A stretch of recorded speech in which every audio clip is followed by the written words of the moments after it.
Buka sebentar di Matius pasal yang ke-15 ayat 11. Dengar dan camkanlah, bukan yang masuk ke dalam mulut yang menajiskan orang, melainkan yang keluar dari mulut itulah yang menajiskan orang. Di Markus 7 ayat 15 juga berkata yang sama, apapun yang dari luar yang masuk ke dalam seseorang tidak dapat menajiskannya, tetapi apa yang keluar dari seseorang itulah yang menajiskannya. Bapak Ibu, semua makanan kita bisa makan, dan kecuali makanan-makanan ini yang orang Kristen tidak boleh makan, orang-orang percaya tidak boleh makan.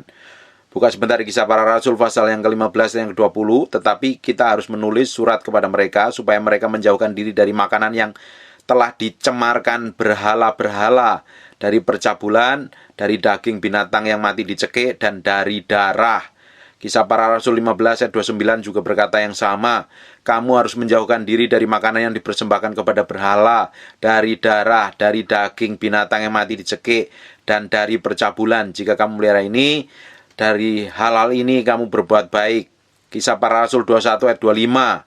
Tetapi mengenai bangsa-bangsa lain yang telah menjadi percaya yang sudah kami tuliskan, keputusan-keputusan kami yaitu mereka harus menjauhkan dari makanan yang dipersembahkan kepada berhala, nih bekas persembahan berhala yang sudah didoain di depan altar, mungkin di tempat penyembahan agama lain, mungkin pokoknya sudah didoain, dijadikan persembahan berhala, kita tidak boleh makan, karena itu makanan sudah dinajiskan, sudah diinjak-injak setan. Ngapain kita mau mengotorin diri kita? Ini Alkitab tidak boleh makan makanan bekas penyembahan berhala ini.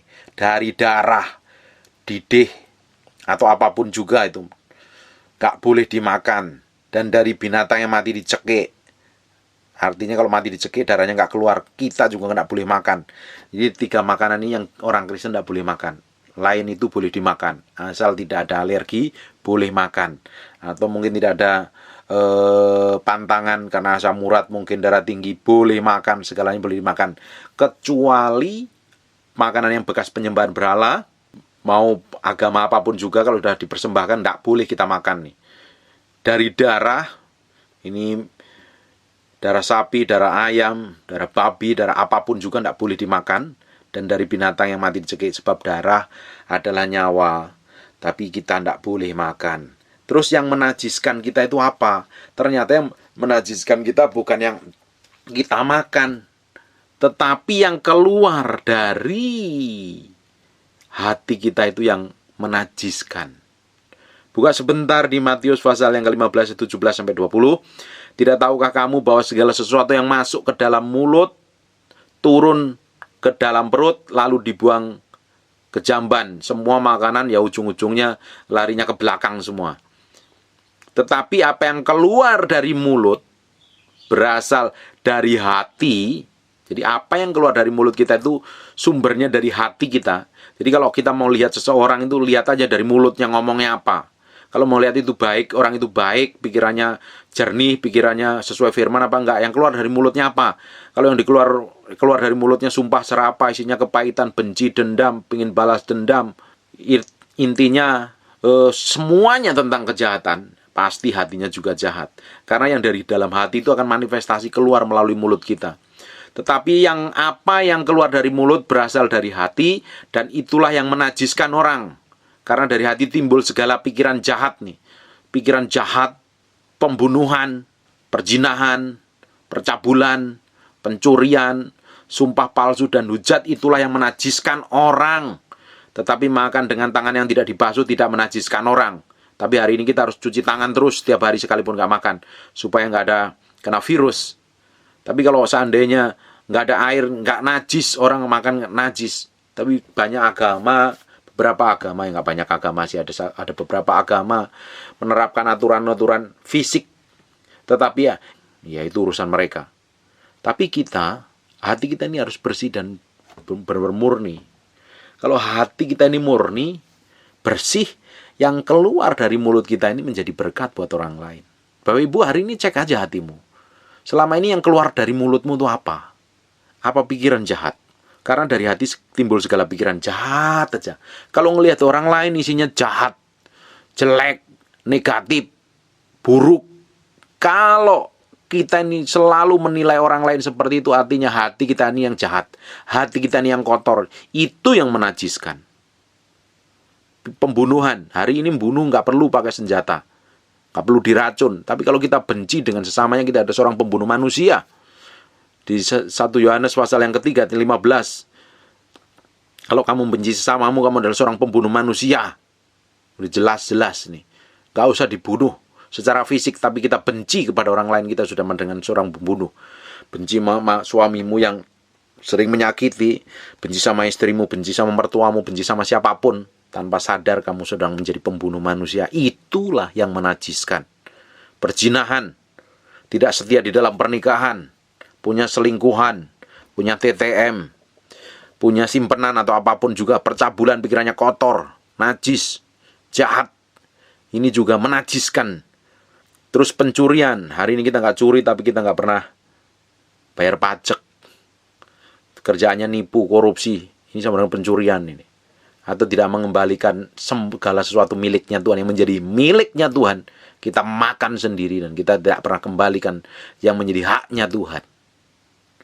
Kita juga menjadi seorang pencuri. Ini juga najis. Sumpah palsu. Ngomongnya selalu bohong, palsu sekali. Demi kepentingannya sendiri, menutupi kesalahannya, diberani sumpah.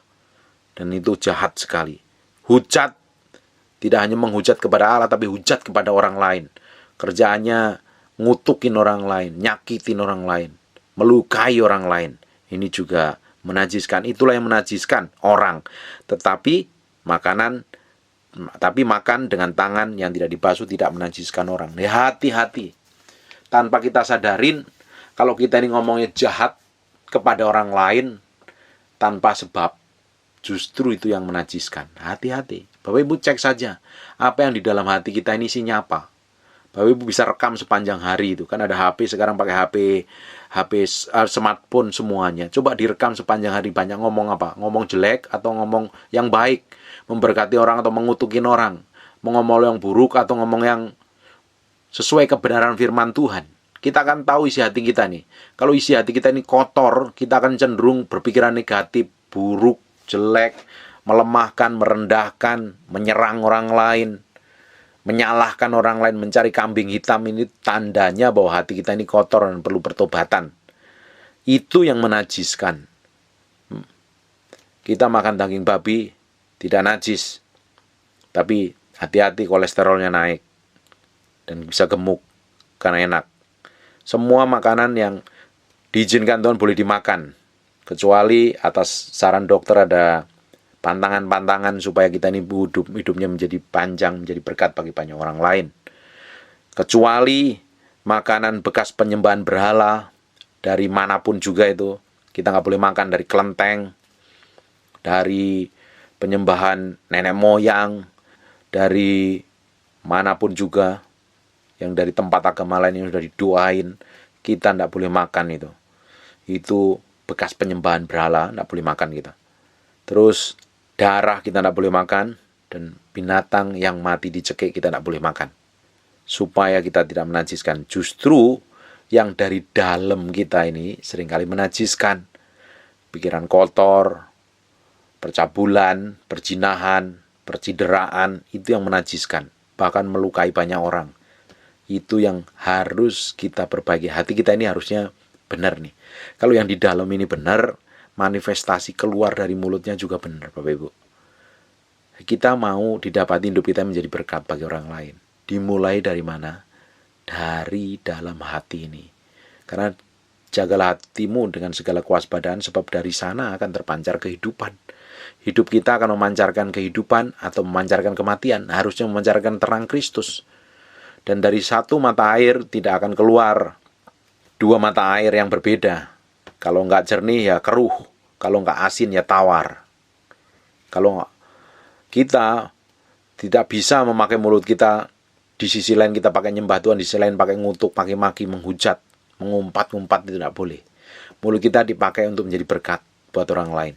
Mulut kita dipakai untuk menjadi berkat bagi banyak orang.